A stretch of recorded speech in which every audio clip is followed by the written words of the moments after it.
आज के एपिसोड में हम जानेंगे बिरोजा, राल, गुग्गल तथा लोबान के बारे में और धूप में इनकी उपयोगिता के बारे में।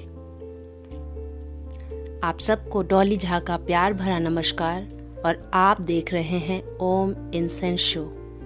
धूप से जुड़ी हर जानकारी के लिए आप हमारे साथ बने रहिए और चैनल को सब्सक्राइब कीजिए।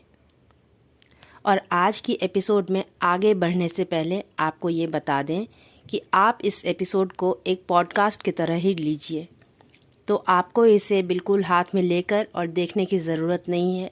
आप इसे कहीं भी रख दीजिए और आप आराम से अपना चाय, कॉफ़ी या कुछ स्नैक्स लेकर बैठिए और आप बस मेरी बातों को सुनिए और इस एपिसोड को एंजॉय कीजिए। तो हम आज पढ़ने जा रहे हैं चैप्टर 13 धूप अगरबत्ती हवन सामग्री पुस्तक से, जिसे श्री के अग्रवाल जी ने लिखा है और यह है पेज नंबर 107। तो ये लिखते हैं, ज्वलनशीलता वर्धक विशिष्ट वृक्षोत्पाद बिरोजा, राल, गुग्गल तथा लोबान। फल, फूल, पत्ते तथा लकड़ी तो लगभग सभी वृक्ष प्रदान करते ही हैं। कुछ वृक्ष ऐसी वस्तुएं भी प्रदान करते हैं जिनकी सामान्य व्यक्ति कल्पना भी नहीं करते। हाइवा वृक्ष से प्राप्त होने वाले दूध को लैटेक्स कहा जाता है और इस लैटेक्स को जमाकर ही रबर तैयार किया जाता है। ताड़ के वृक्ष से निकलने वाले दूध से गुड़ बनाया जाता है। यही नहीं, कुछ वृक्षों के तनों और मोटी टहनियों पर छोटी बड़ी ढेलियों अर्थात छोटे छोटे पिंडों के रूप में विशिष्ट ठोस रचक एकत्रित होता रहता है। तकनीकी और वैज्ञानिक भाषा में इस प्रकार के सभी रचकों को गोंद कहा जाता है। नीम के वृक्ष के तने और मोटी डालियों पर एकत्रित होने वाले गोंद को नीम का गोंद कहा जाता है। स्वाद में कड़वा होने के कारण पानी में घोलकर इसे एडहेसिव के रूप में कागज़ चिपकाने तथा अन्य कुछ उद्योगों में प्रयोग किया जाता है। बबूल का गोंद पर्याप्त महंगा है और मुख्य रूप से अत्यंत पौष्टिक खाद्य पदार्थ के रूप में प्रयोग होता है। बिरोजा, राल, गुग्गुल और लोबान भी गोंद वर्ग की वस्तुएं हैं, परंतु सामान्य व्यक्ति इन्हें गोंद नहीं समझता। ये चारों ही वस्तुएं थोड़ा ताप लगते ही मोम के समान पिघलने और ठंडा होने पर पुनः कठोर हो जाने वाली हैं। ये अत्यंत तीव्र ज्वलनशील तो हैं ही, जलते समय अपनी तीव्र विशिष्ट गंध भी प्रदान करते हैं। पहले तो धूप अगरबत्तियां तैयार करते समय इन चारों का अथवा इनमें से 2 या 3 का प्रयोग अनिवार्य रूप से होता था।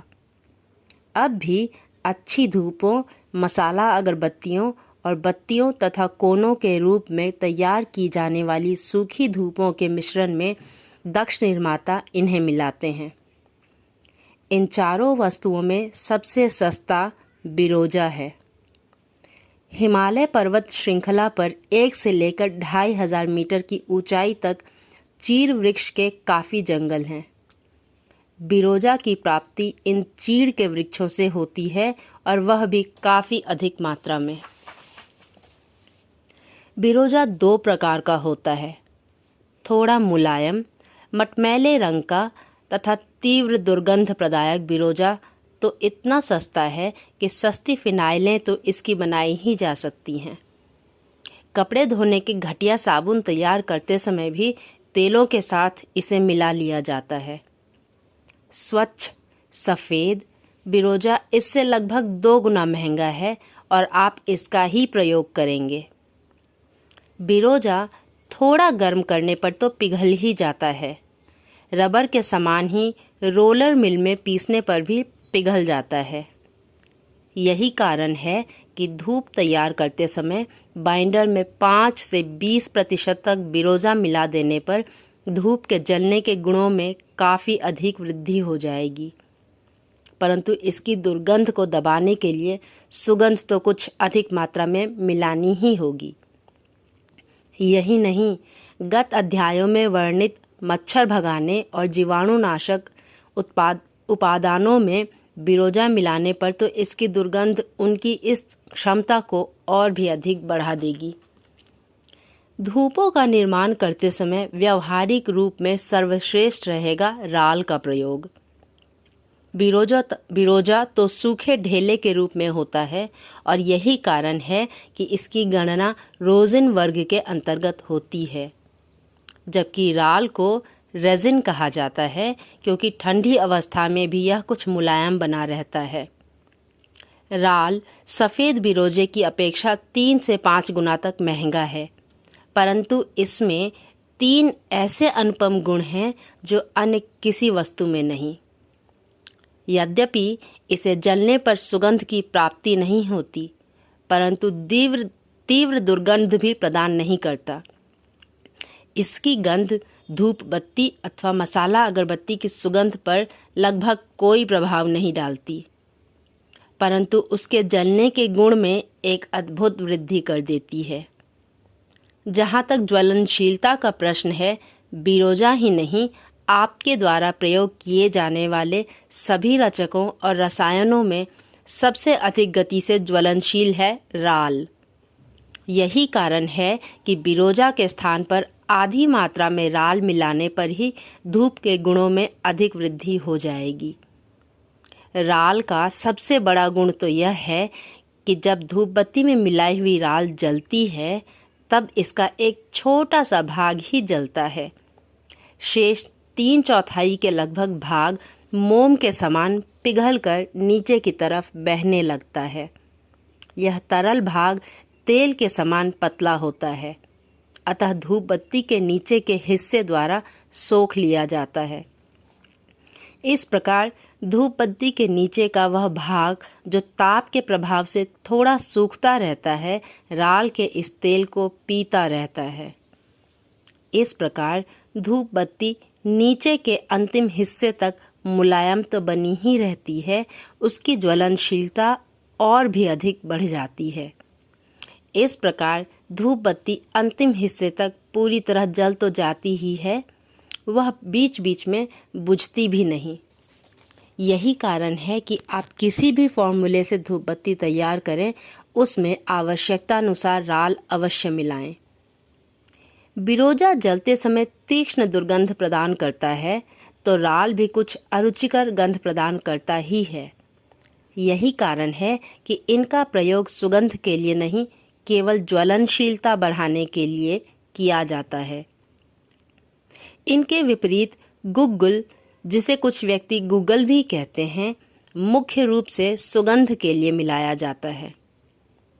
रेगिस्तान में रेत के टीलों पर उगने वाली कुछ खास झाड़ियों से प्राप्त गोंद है यह गुग्गल अर्थात गूगल।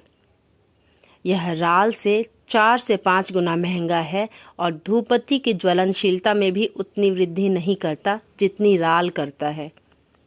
यही कारण है कि पहले भी इसका प्रयोग मुख्य रूप से विशिष्ट सुगंध प्रदायक पदार्थ के रूप में होता था और आज भी स्थिति में कोई खास अंतर नहीं आया है। सबसे बड़ी बात तो यह है कि धूप में बिरोजा मिलाया गया है, इसे तो सभी निर्माता छिपाते ही हैं। राल मिलाई गई है, इसे भी कोई नहीं कहता। परंतु धूप बत्ती में गुग्गल मिलाया गया हो अथवा नहीं, इस बात का जोर शोर से प्रचार किया जाता है कि इस धूप बत्ती में गुग्गल भी मिलाया गया है। सबसे बड़ी बात तो यह है कि जड़ी बूटियों से निर्मित देशी घी की अथवा चंदन धूप के समान ही गुग्गल धूप भी अथवा गुग्गुल मिश्रित धूप भी आज अच्छी धूप का एक विशिष्ट वर्ग ही बन चुका है। काला लोबान तथा कोड़िया लोबान। 4 से 5 दशक पूर्व तक धूप बत्तियों में राल और गुग्गल मिलाए जाते थे, तो सुगंधित मसाला चढ़ाकर तैयार की जाने वाली मोटी अगरबत्तियों पर पिसा हुआ गुग्गल मिश्रित मसाला चढ़ाया जाता था। परंतु हवन सामग्री में इनके स्थान पर बारीक पीसकर लोबान मिलाया जाता था। लोबान हमारे देश में उत्पन्न नहीं होता, बल्कि जावा और सुमात्रा से इसका आयात किया जाता है। यही कारण है कि उस समय भी यह काफ़ी अधिक महंगा था, जबकि आज तो असली लोबान लगभग दुष्प्राप्य ही हो चुका है। लोबान दो प्रकार का होता है, सामान्य लोबान और कोड़िया लोबान। सामान्य लोबान का रंग काला होता है, तो कोड़िया लोबान में काले रंग के टुकड़ों के मध्य सफ़ेद रंग की कुछ धारियां भी होती हैं। काफ़ी शानदार होती है इसकी सुगंध, परंतु इसका महत्व एक सुगंध प्रदायक गोंद से भी अधिक एक जीवाणुनाशक प्राकृतिक रसायन के रूप में है। यही कारण है कि केश तेलों में पहले तो सड़न रोकने के लिए रसायन के रूप में लोबान अनिवार्य रूप से मिलाया जाता था, यद्यपि अब इस रूप में अधिकतर बोरिक एसिड अथवा कुछ अन्य रसायनों का प्रयोग किया जाता है। लोबान जलाने पर उत्पन्न होने वाले धुएं में अत्यंत मोहक सुगंध तो होती ही है, तीक्ष्ण जीवाणुनाशक भी होता है यह धुआं। मच्छर भी इसके धुएं से दूर भाग जाते हैं। यही कारण है कि पीछे हमने मच्छर भगाने और जीवाणुनाशक मोमबत्तियों के पिघले हुए मोम में लोबान मिलाने की भी राय दी है। आप कोई भी जीवाणुनाशक उत्पाद तैयार करें, उसमें लोबान की मिलावट भरपूर सुगंध प्रदान करने के साथ ही उसकी जीवाणुनाशक और मच्छर भगाने की क्षमता में भी बहुत अधिक वृद्धि कर देगी। परंतु इसके प्रयोग में एक बड़ी समस्या भी है। लोबान बहुत अधिक महंगा तो है ही, बाजार में आज 90% से भी अधिक बिरोजा और राल में कुछ सुगंध प्रदायक वस्तुएं मिलाकर तैयार किया गया कृत्रिम लोबान ही बिक रहा है। वैसे बहुत ही आसान है असली लोबान की पहचान। लोबान का प्रयोग एक सुगंध प्रदायक प्राकृतिक गोंद से भी अधिक जीवाणुनाशक और सड़न रोकने वाले रसायन के रूप में होता है। यही नहीं, दुर्गंध युक्त मिथाइल अल्कोहल में यदि वांछित मात्रा में असली लोबान डाल दिया जाए, तब उसकी दुर्गंध समाप्त हो जाती है। यही कारण है कि पहले सुगंध मिश्रणों में अल्कोहल मिलाने के पूर्व इसकी दुर्गंध हटाने के लिए लोबान डालकर अल्कोहल में रखते थे। अब यही कार्य लोबान के असली होने की पहचान के लिए किया जाता है।